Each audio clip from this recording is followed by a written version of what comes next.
আসসালামু আলাইকুম রহমতুল্লাহি ওয়া বারাকাতুহু। আলহামদুলিল্লাহি ওয়াহদাহু ওয়াসসালাতু ওয়াসসালামু আলা মান লা নাবিয়্যা বা'দাহু, আম্মা বা'দ। সুপ্রিয় দর্শক শ্রোতা ভাই বোনেরা, আজ আমরা এমন একটি জিকির, এমন একটি দোয়ার কথা বলবো যে জিকির এবং দোয়া জানে না এমন কোনো মুসলিম পৃথিবীতে পাওয়া কঠিন।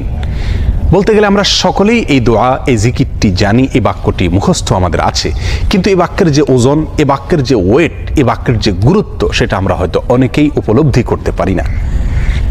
মুস্তাদরাক হাকিমে আবু সাঈদ খুদরি রাদিয়াল্লাহু তাআলা আনহু থেকে বিশুদ্ধ সূত্রে বর্ণিত এক হাদিসে নবী করিম সাল্লাল্লাহু আলাইহি সাল্লাম ইরশাদ করেছেন, একবার আল্লাহর নবী মুসা আলাইহিস সালাতু ওয়াসসালাম আল্লাহর কাছে দরখাস্ত করলেন, আল্লাহর কাছে আবেদন পেশ করলেন।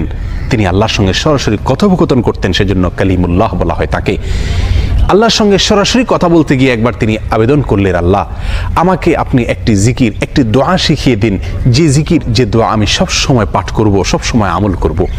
আল্লাহ সুবহানাহু ওয়া তাআলা তখন মুসা আলাইহিস সালাতু ওয়াসসালামকে বললেন, কুল লা ইলাহা ইল্লাল্লাহ, হে মুসা আপনি লা ইলাহা ইল্লাল্লাহ এই দোয়াটি সবসময় পাঠ করবেন, এই জিকিরটি সবসময় পাঠ করবেন, এটা আপনাকে আমি দিলাম।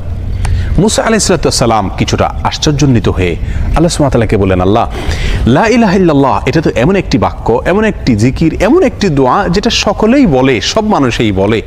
আমি তো আপনার কাছে স্পেশাল কোনো দোয়া চেয়ে